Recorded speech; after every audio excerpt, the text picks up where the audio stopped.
Loisa, and I've been part of leading worship as a singer, a leader, and a choir director for more than 20 years. Being able to blend with the voices around you is one of the most crucial elements of being an effective worship team vocalist. So in this video, we're focusing on how to blend. One of the greatest things about putting vocalists together is the new sound that emerges in unity that an individual could never create on their own. This is called blending, and for it to work, each person has to choose to lay down his or her own way of singing to adopt the elements of the other voices in the group. I'll tell you an insider secret. Probably the most common issue that keeps someone from being placed on a vocal team is an issue with blending. You can have the most incredible voice in the world, but if you can't surrender it to blend with a team, you become a worship distraction instead of a worship leader. Blending happens when vocalists agree with one another on what we call the 3 V's: vowels, vibrato, and volume.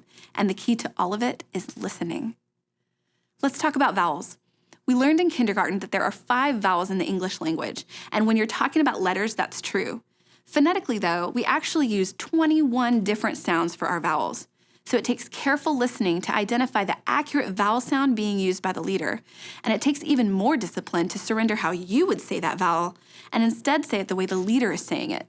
So for example, you may sing deliverance and pronounce it, "You are my deliverance." But if the leader is singing, "You are my deliverance," if you're singing while they're singing your sound will not blend, and it may even sound off pitch because the vowels don't match.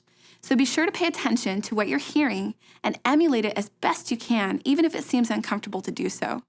Vibrato is another huge deal when you're aiming to achieve a perfect blend. Physically, vibrato is simply the rapid variations in your voice. Audibly, it's that Tarzan-like oscillation of pitch that a lot of singers use when sustaining a note, like this. Ah! There are 2 elements of vibrato: pitch and speed. Pitch meaning how far up and down your pitch goes, and speed meaning how quickly it goes up and down. So that silly example I just did would have had wide pitch and quick speed, and it would have been pretty difficult to blend with.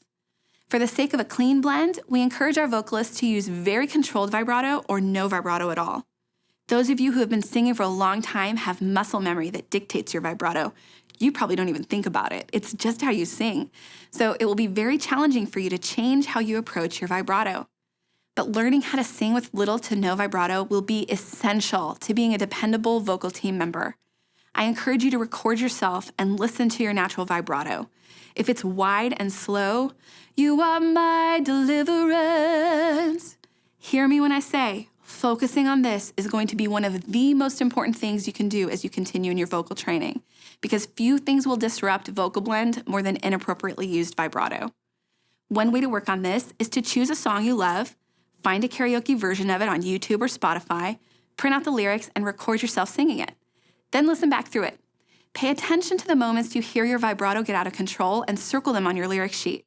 Then record it again and see how you improve. The more intention you bring and the more you practice, the more quickly and successfully you'll retrain those muscles. Lastly, let's discuss volume. Now, singing on a platform, we have the luxury of a production team who helps us achieve blend by adjusting our volume as needed. That being said, we don't want to entirely depend on them to ride the fader for us, and your volume does affect your tone.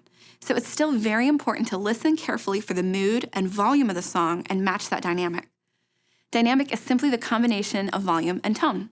Again, listening is key. Listen to the worship leader. What tone are they using? Are they driving, energetic, and loud?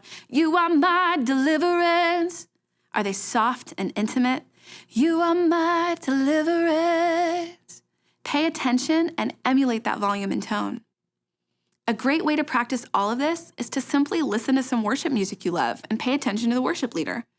What vowel shapes are they forming? What kind of vibrato are they using? How much is volume playing a role in the dynamic shifts of the song? Listen first before you try to copy it. Make notes. Help yourself stay focused. Then sing along, being very intentional to copy what you hear.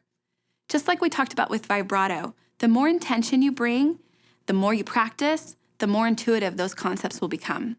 My hope is that a foundational understanding of the 3 V's of blending, vowels, vibrato, and volume, is going to take your approach to singing on a team to a new level. Thank you for being willing to learn and grow with us. Keep worshiping, keep leading, and have fun.